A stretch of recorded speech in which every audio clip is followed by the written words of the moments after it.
Olá, olha, antes de começar aqui o meu Dicas do Didu, eu quero avisar você que no momento que você estiver vendo esse vinho, eu estarei embarcando para a Itália. Eu vou a convite da Via Vini visitar diversos produtores, vão lá para a região do Barolo, e vão para a Toscana, e vão ali para Montaltino, ou seja, o paraíso, aquela coisa que eu sempre digo, eu não escrevo sobre parafusos, escrevo sobre vinhos e acabo tendo essas oportunidades.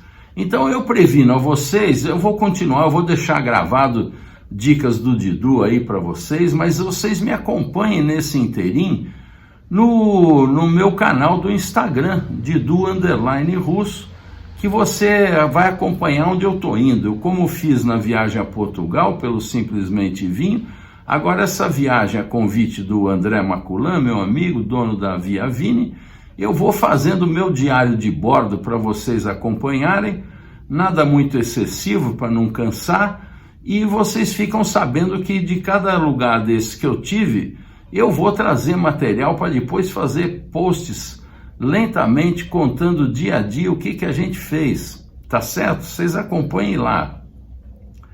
Bom, eu começo aqui com a pergunta do José. O José Machado, que me escreve perguntando o seguinte: Didu, tô vendo seu vídeo agora falando sobre vinho Carcavelos, muito bom, gostaria que no próximo vídeo você falasse do vinho de Colares. Ele é feito apenas com a uva Ramisco? Ele pode ser encontrado aqui no Brasil? Pois eu nunca vi esse vinho aqui na nossa terra. Parabéns pelo seu trabalho, acompanho sempre, excelentes. Olha, obrigado, José. E realmente existe aqui no Brasil, é difícil mesmo de achar. O que você falou, uma coisa que é verdade, é difícil da gente encontrar, regular melhor aqui. É difícil a gente encontrar vinho de Colares aqui no Brasil. Primeiro que não se produz tanta coisa assim como a gente imagina. Eu, inclusive, tenho um vídeo. Existe um conceito de que é especulação imobiliária, porque Colares fica à beira-mar, num lugar lindíssimo, um pouquinho acima de Cascais, e virou uma região muito valorizada, como todo o litoral de Portugal está super valorizado, cheio de brasileiros, cheio de gente do resto da Europa investindo lá, um país tão agradável, tão amável, com um clima bom, culinária maravilhosa. Enfim, isso acabou inflacionando os preços.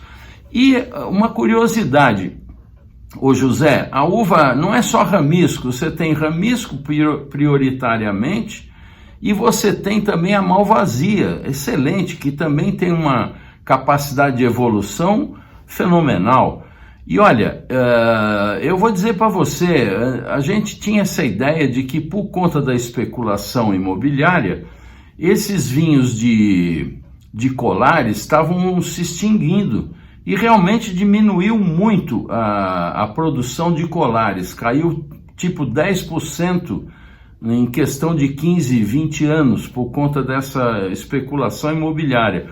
Mas não é só por isso. Eu tive agora recentemente, lá em Portugal, convite do Simplesmente Vinho, que vocês devem ter acompanhado, e eu então visitei um produtor, que eu vou botar aqui o vídeo para vocês verem. Dá uma olhada que legal. Gente, eu estou aqui com o Nuno Ramilo, a família Ramilo, que faz vinhos aqui, são centenários, e eu estou aqui num lugar maravilhoso, estou gravando um monte de novidades para vocês. Olha só, olha aqui o lagar que eles usam, olha aqui a prensa que eles usam, e olha aqui o visual. Brincadeira? Mas depois eu conto isso em detalhes, aguenta a mão.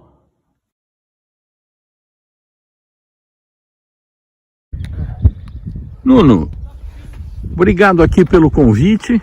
Eu queria, você hoje me surpreendeu no almoço quando eu falei que ficava chateado com a coisa da especulação imobiliária. Sim. Aqui em Colares, que acabava inibindo muito investimento em vinhas. E você me surpreendeu dizendo que não era só isso, que existia outros fatores que acabaram diminuindo muito a produção do famoso ramisco e da malvasia, né, aqui em Colares. Me fala um pouquinho disso. Isso é uma opinião minha pessoal, também não fiz nenhum estudo, mas é uma coisa que da experiência que eu tenho parece-me relativamente evidente, que é o problema principal aqui foi o vinho perder procura, foi o vinho perder valor, porque o vinho tendo valor as pessoas não construiriam a casa, até porque quando eu construo uma casa eu vendo, ganho dinheiro, mas perdi o terreno. Se eu plantar uma vinha eu ganho dinheiro todos os anos e o terreno é sempre meu. Uma casa eu só vendo uma vez e vinho eu vendo todos os anos.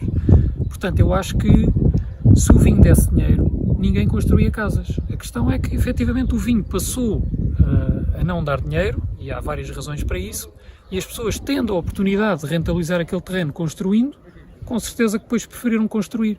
Mas eu acho que é um bocadinho curto analisar assim. Não é só isso, Não né? é só isso. Essa também contribuiu, claro, mas não é se calhar a razão principal. A razão principal é o vinho ter deixado de ter procura e ter deixado de ter valor.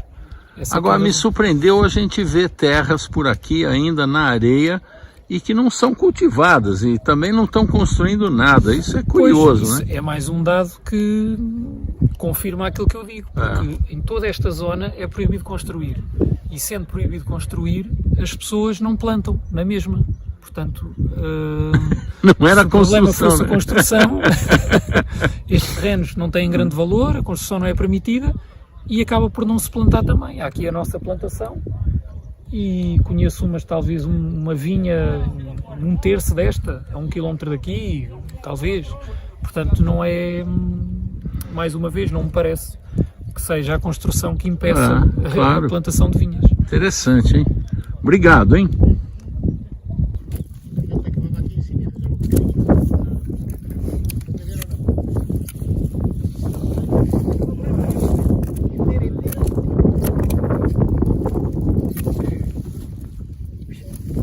Quer dizer, com esses cortes acaba a poda. Não, ainda tem a outra O Nuno, que lindo isso aqui. Aqui então é onde começou a história. Seu bisavô começou aqui? Exatamente. O meu bisavô veio para aqui no início do século XX. Basicamente veio para morrer, porque vinha muito doente da África, de uma guerra em África, e depois acabou por não morrer. Casou aqui com uma senhora que tinha muita terra, e essa senhora acabou por morrer na gripe espanhola, da década de 20. Ele depois voltou a casar com a minha bisavó quando tinha 50 e tal anos, e ela tinha 20 e tal. Portanto, ele era um tipo esperto. E pronto, e depois em 1937 começou a fazer do vinho mesmo a atividade principal dele, aqui, nesta quinta. Sensacional. Vivia aqui, tinha a adega aqui, tinha algumas vinhas nesta quinta e depois tinha outras aqui perto também. Aqui a propriedade é muito bonitinha, né? Olha essa mesa, que show. E aqui você tem o que hoje? Aqui tem vinhas ainda, essas vinhas são velhas, né? Temos vinha velha ali embaixo, isto são 7 hectares de vinha. Basicamente toda a vinha fica voltada a sul, temos aquele vale ali embaixo que corta muito o vento marítimo e todo o vento aqui que sopra do mar sopra norte, noroeste. Portanto, todas as vinhas estão viradas a sul que ficam abrigadas do vento marítimo, portanto tudo aqui é muito abrigado. Temos aquela vinha ali que é uma vinha de Castelão com 50 anos, e depois todas as outras vinhas já foram plantadas desde 2013, que foi quando eu comecei aqui. O lugar é privilegiado, né? Ele tem uma proteção natural. É como se fosse um anfiteatro natural. E além de Castelão, o que você tem mais aqui? Temos branco, Arinto, Galego Dourado, Vital, Malvasia. Aquele do almoço é daqui? Galego Dourado, sim. É dali do talhão ali em cima. Penso que não me esqueci nenhuma, pois não, brancos.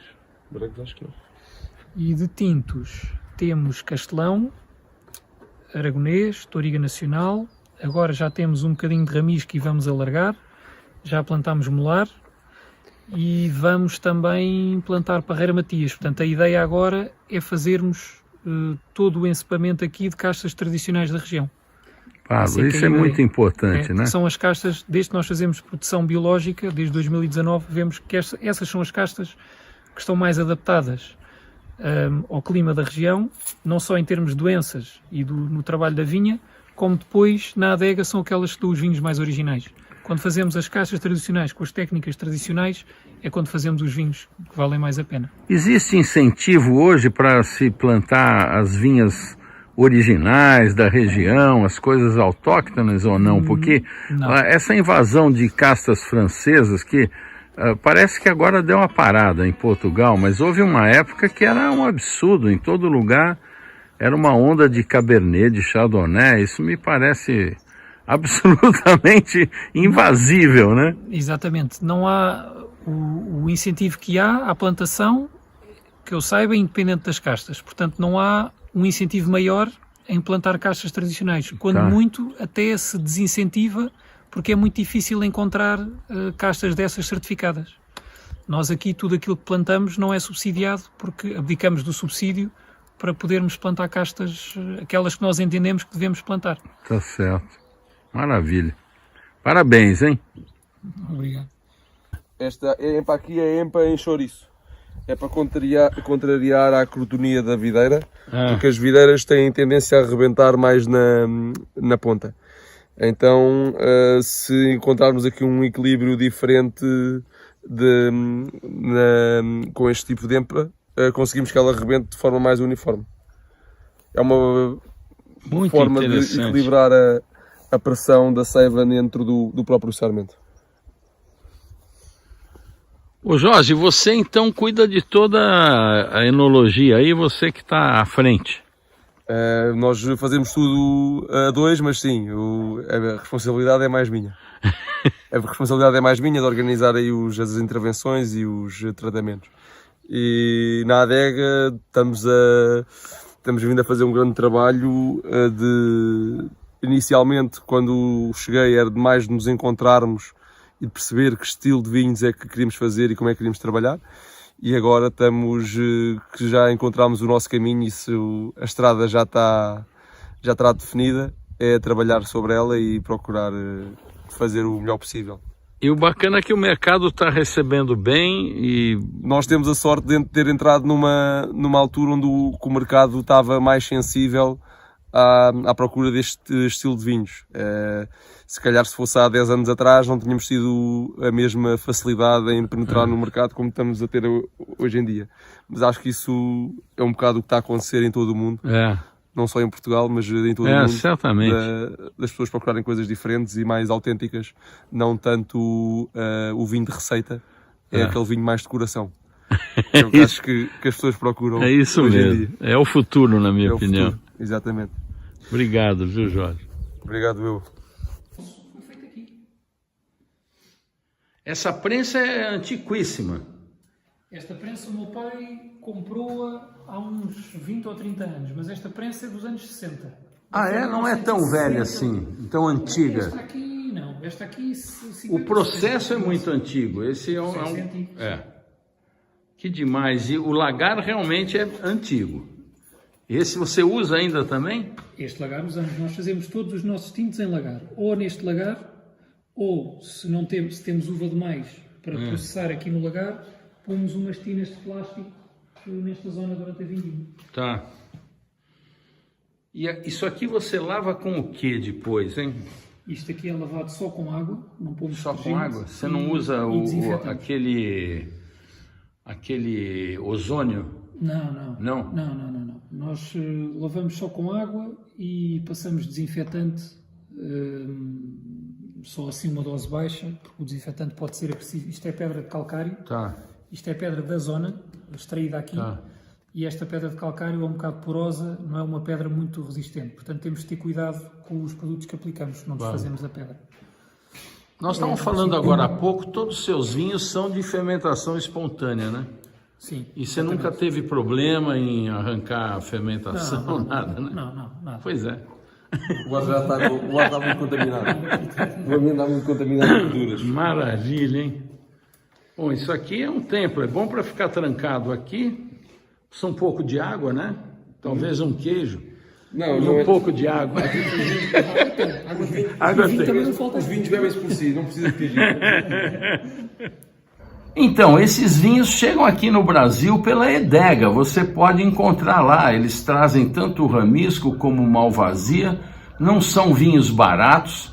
E uma curiosidade também, José, é que em Colares você tem o lado de areia e você tem o lado que não é areia. Os de areia são muito mais valorizados, porque é a história de Colares. Colares, os vinhos, especialmente o Ramisco, eu estou pondo foto aí para vocês, eles eram cultivados soltos, e como a uva é trepadeira, se ela não tem onde subir, ela vai rastejando pela areia, parece uma serpente. E quando a vinha floria e ia dar frutos, eles então punham essas estacas que você está vendo aí, para que ela ficasse longe do solo, para não apodrecer a uva. E Colares ficou muito famoso na época da filoxera, porque a filoxera, que dizimou a Europa, como todo mundo sabe, afetando as suas raízes, as raízes das videiras, ela não sobrevive na areia. Curioso isso, na areia ela não gosta, então lugares que tem areia não dá filoxera. E naquela ocasião, os vinhos de Colares ficaram famosos, porque eles continuaram produzindo, e é um grande vinho mesmo. E eles, na ocasião, faziam o vinho com 100% dos engaços. Davam um vinho super forte, super tânico. Imagine só. Eu ganhei da Viúva Gomes, numa outra viagem do Simplesmente Vinho, uma garrafa, vou até mostrar aqui o rótulo para vocês. Veja só, um rótulo de 1969. Eu abri com a minha família em 2018. Você acredita, esse ainda é dos que tinham 100% de engaço, você acredita que o vinho ainda tinha estrutura para muitos anos mais? Incrível, né? Hoje se usa muito menos, se usa cerca de 30%, 20% dos engaços, justamente para que o vinho fique pronto um pouco antes, porque os engaços têm muita carga de tanino, e essa astringência demora para polimerizar e o vinho ficar no ponto ideal. Esse Ramilo que vem aí o Viúva Gomes não vem para o Brasil, lamentavelmente, mas o Ramilo, que é delicioso, ele vem para o Brasil pela Edega. Olha, eu até trouxe uma garrafa, vocês querem ver? Vou mostrar para você. Onde é que está o meu Ramilo aqui? Aqui, ó. Peguei aqui na minha adega, vou mostrar para vocês, ó. Eu trouxe um Malvasia Ramilo 2020. Esse vinho eu posso tomar em 2040, que só vai ficar melhor, porque eles são bastante longevos e você sabe que eles vão mudando o vinho branco quando ganha idade, ele troca o frescor da juventude pela sedução da maturidade. Não é verdade? Bom, vamos em frente, gente. Nada como visitar os vinhedos, não é verdade? Bom, tocar a campainha aí, eu vou ter que ver o que é. Vocês aguentam a mão aí, hein?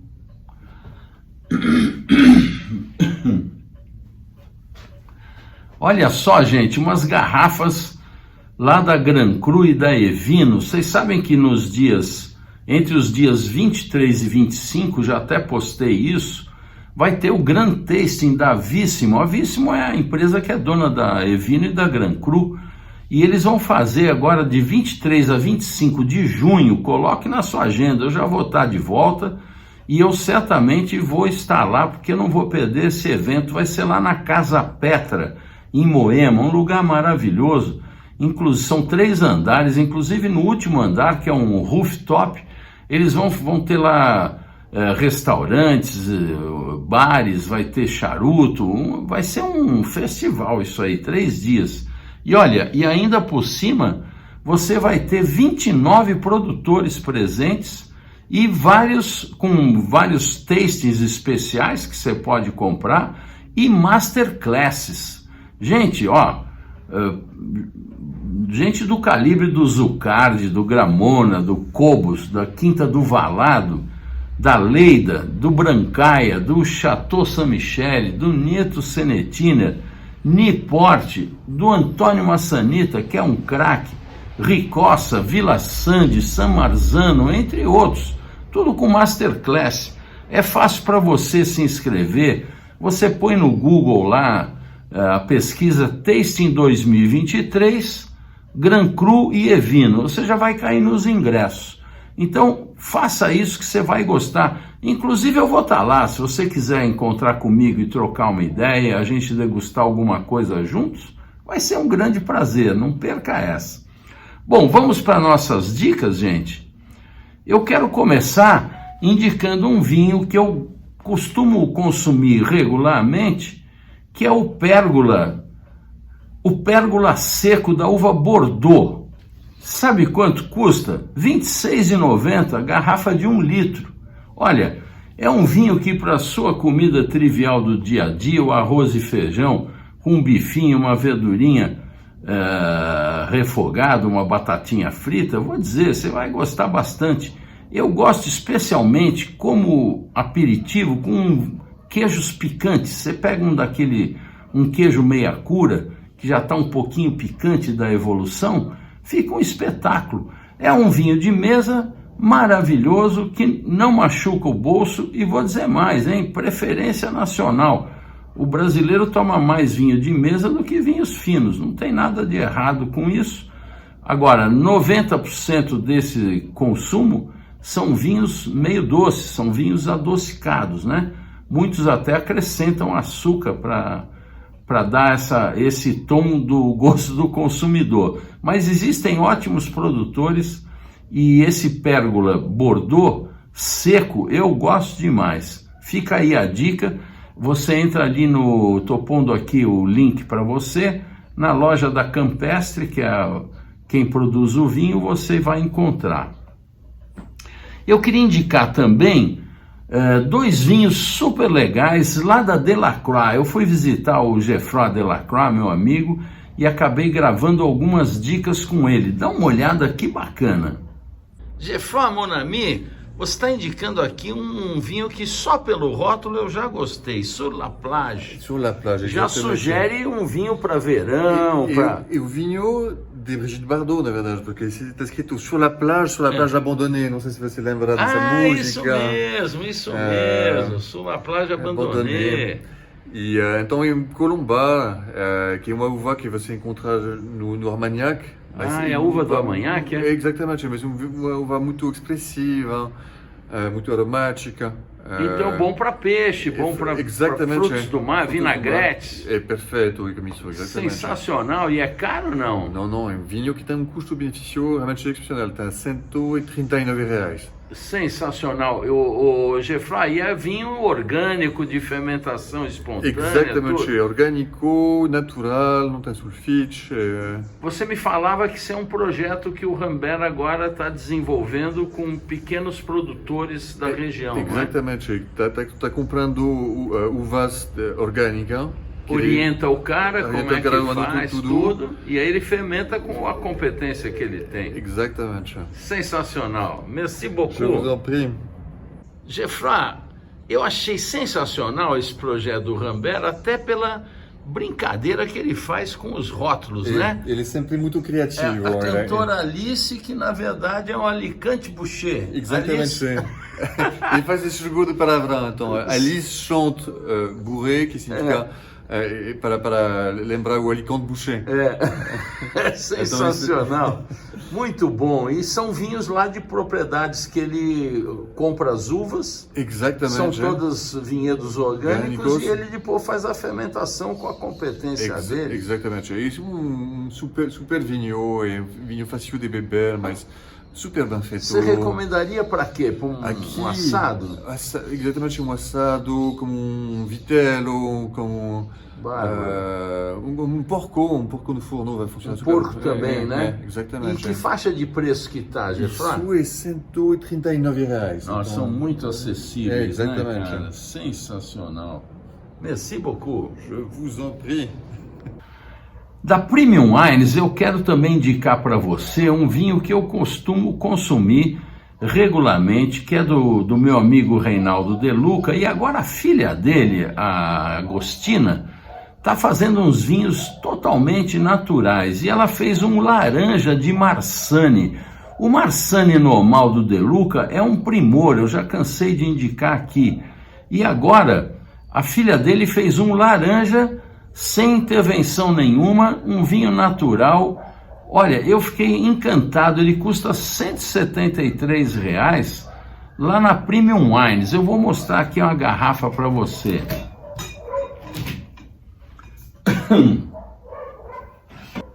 Olha só, vinho naranja, sensacional, do De Luca. Você vai adorar, vinhaço, gente, olha a cor dele, olha que espetáculo.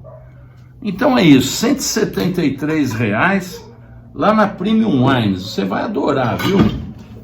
E ele com queijos evoluídos, por exemplo, você pegar aí um reblochon, aí do Serra das Antas, compra ele uns 15 dias antes de consumir, deixa ele evoluindo, você vai ver que espetáculo.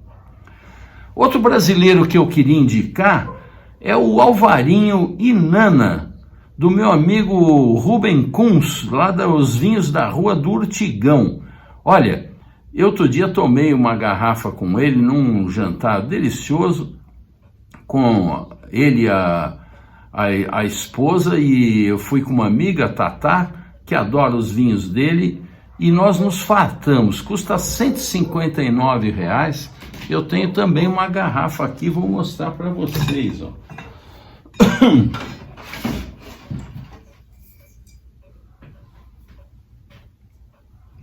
Olha que lindo. E olha os rótulos, o Rubem Kunz tem uns rótulos tão bonitos, gente. E eu vou botar aqui o link aqui, Vinhos da Rua do Urtigão. Esse cara tem um talento, gente. Aliás, eu vou pôr até um vídeo que eu fiz com ele nesse dia do jantar, que eu acho que você vai curtir, conhecer a pessoa especial que é esse Rubem Kunz, que consegue transpor para a garrafa a pessoa que ele é. Ele até se emocionou quando eu gravei com ele. Dá uma olhada que legal. Rubem Ernesto Kunz, meu amigo, eu quero saber o seguinte: depois de tudo isso, 10 anos com um projeto que era seu sonho e que agora está um show, na minha opinião, a gente abre a garrafa e, como diz o Nicolas Joly, a gente está vendo o Rubem Kunz ali dentro. Então eu quero que você me conte o que você aprendeu de lá para cá, o que está te motivando hoje. Olha, uma coisa que é importante que eu aprendi é que eu ainda tenho muito que aprender. É sinal de uma pessoa inteligente. E a outra coisa é que tu precisa respeitar os tempos da natureza, os tempos naturais e dos processos que vão acontecendo. Acho que esses são os dois aprendizados mais importantes. E qual é o vinho que você está sonhando fazer que você não fez ainda?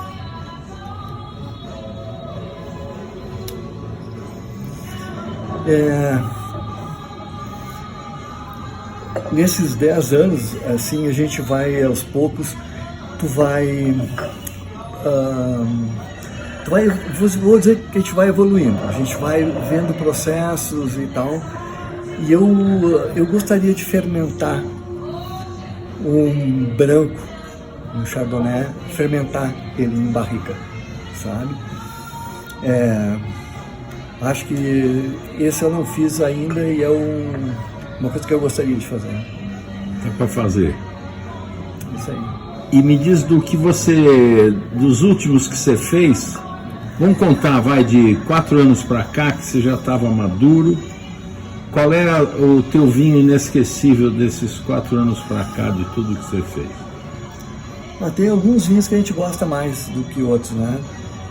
E tem um alvarinho que a gente se passou no momento de colher a uva por questões de clima, e ela ficou com uma graduação de açúcar muito alta.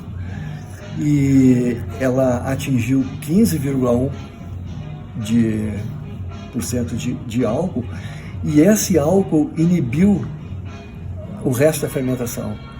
Ela ficou com um açúcar residual de 20 gramas por litro, né?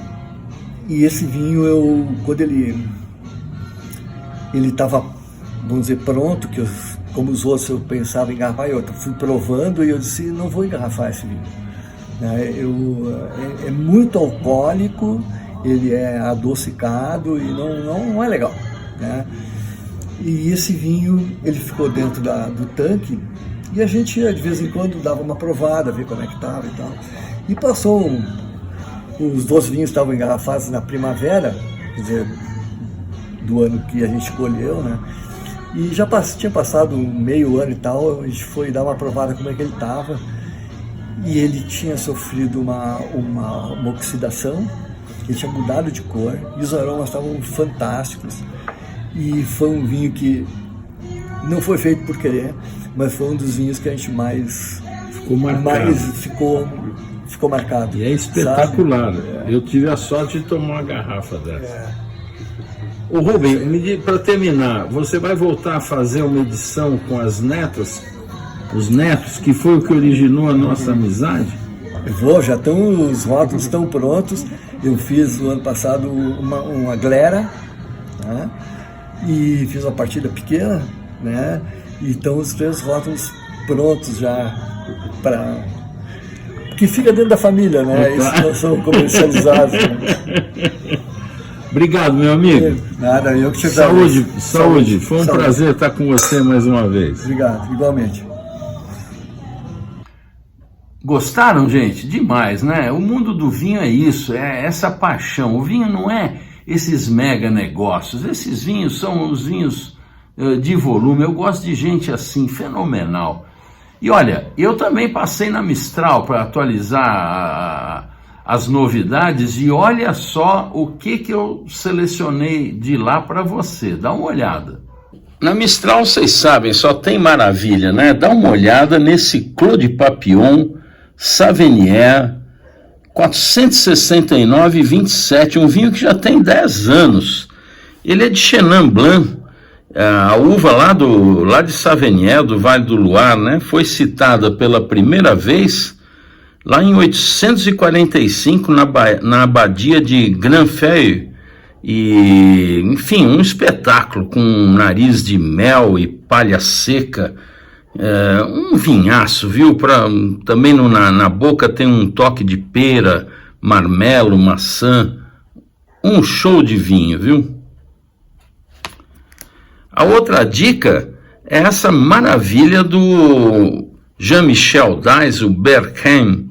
Berquin, que é 50% Riesling e 50% de outras castas, totalizando 13 castas, gente. Sabe o que é isso? Complexo, com notas de frutas tropicais, maravilhoso, com peixes, com queijos, um queijo evoluído com ele, um vinho impecável. Todo mundo deveria um dia na vida tomar algum vinho do Marcel Dys, um espetáculo, na Mistral. Gostaram, gente? Mistral é um show, né?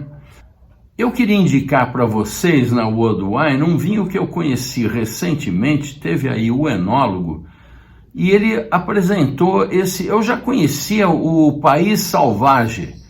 O País Sauvage é um vinho de uva País, que é uma uva lá que os missionários trouxeram, é a Listan Prieto, que veio lá das Canárias, quando os missionários espanhóis vieram para o Chile. Passaram nas Canárias, trouxeram essa uva Listan Prieto, que ficou na América toda. É a crioula tica na Argentina, que quase não se vê, mas no Chile muita gente está fazendo, alguns sempre fizeram, e muita gente está fazendo alguns vinhos muito bem feitos, porque a País costuma ter produções altíssimas e gerava vinhos bastante simples. Eu adoro a País porque ela tem uma estrutura de médio para leve corpo, muito gostoso, muito fresco. E lá no Bouchon, no Júlio Bouchon, o Júlio Bouchon tem lá um vinhedo do lado de um bosque. E nesse bosque, um dia eles repararam que tinha umas vinhas de trepadeira. Você sabe que a vinha é uma trepadeira, como eu falei agora há pouco sobre o ramisco.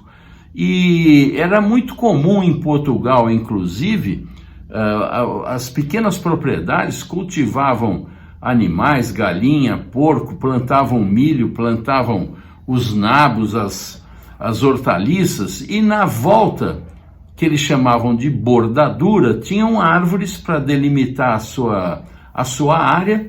O Quinta da Palmeirinha era assim, hoje transformou tudo em vinhedo, mas era exatamente esse formato, uma propriedade pequena cercada de árvores, e eles plantavam a vinha do lado, entre uma árvore e outra, a vinha, e a vinha subia, trepava nas árvores, e você era obrigado a colher com escadas.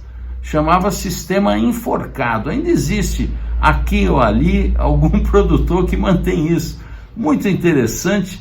E lá no Chile, então, no Bouchon, eles descobriram essas vinhas que nasceram absolutamente de forma espontânea, porque os passarinhos comiam as uvas, depois defecavam as sementes nessas árvores, a semente caía e florescia. Veja como a natureza é tão bonita, né? Uma coisa emocionante.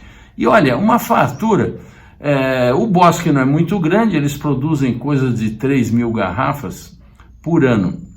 Eu tive lá por sorte, na primeira, visitando o Bouchon, dormi na casa deles, tive com o seu Júlio Bouchon, o pai, que hoje é o filho que comanda lá, um craque, gosto demais do filho. O pai é um senhor nobre, eu dormi lá na casa deles, jantamos juntos, um homem muito fino e muito simpático. Bom, eu tive em 2015, que foi a primeira safra. E agora teve aqui o Christian Sepúlveda, que a convite da World Wine, fizeram lá um tasting com eles, uma degustação muito legal. Ele fez uma apresentação bárbara, que eu inclusive postei, e nos apresentou esse vinho que eu quero indicar para vocês. Uma variação que também foi espontânea, que eles descobriram ao acaso, surgiu uma uva branca no meio dessas uvas tinta país.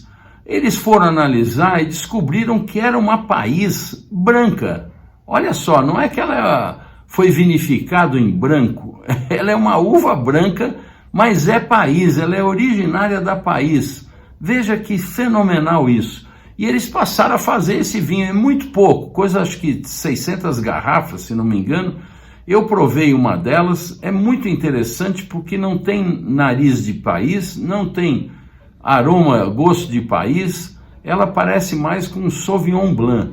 Mas eu acho que vale pela curiosidade, queria indicar para vocês, custa R$190 e você encontra na World Wine, vale a pena, hein? Bom, como nós falamos aí do tasting da Víssimo, eu queria indicar um vinho do Massanita, lá na Evino. Eu adoro esse Antônio Massanita, que é um rapaz, embora jovem, o conhecimento dele é espetacular. E ele faz vinhos em Portugal inteiro, né? O Massanita, ele vai, acha um bom vinhedo e vai lá, coloca todo o seu talento, tem vinho em toda parte. Ele é um grande especialista nos Açores e na Madeira, ele manja pra caramba, e se você tiver a oportunidade de ir nesse evento, vai ter uma masterclass com ele, eu vou participar certamente. Bom, o vinho em questão é o Fita Preta. O Fita Preta é um ancestral, né, 2019, com Arinto, Antão Vaz, roupeiro, rabo de ovelha, tamarés e alicante branco. Que tal? R$179. Só por essa salada de fruta aí, de castas, vale a pena, né? Bom, na Vinte eu também tenho uma dica sensacional para vocês, né? A Vinte nunca fica de fora com aquele portfólio maravilhoso. Dá uma olhada no que eu selecionei. Ramatiz, fala um pouquinho mais desses Sete Juntos, que outro dia num jantar ele fez o maior sucesso. Vinho aí de R$340. e foi um sucesso. Me fala um pouquinho desse produtor, demais, como né? é que é o vinho. O Ismael é um enólogo de mão cheia, ele está lá em Nieva, numa região bem norte da Espanha. Ele trabalha aqui com a Tempranillo 100%, é uma maceração bem delicada de taninos, um vinho de corpo, mas ele tem uma média intensidade por essa extração de tanino mais delicada. É um vinho que tem bastante nota de pimenta preta no nariz, um pouco de especiaria doce como cravo, tem boa presença de fruta madura, né? A Tempranillo já traz isso, e ele é um vinho bem persistente no palato. Ele combinaria, assim, para mim, com carnes de panela, por exemplo, né? Com batata, cenoura, aquele prato clássico brasileiro que a gente tanto gosta. Maravilha, obrigado. Saúde! Gostaram? Bom, gente, era isso que eu tinha para vocês, era isso. Eu espero que você tenha gostado. Se gostou, deixe o seu like aqui, por favor, porque isso nos ajuda.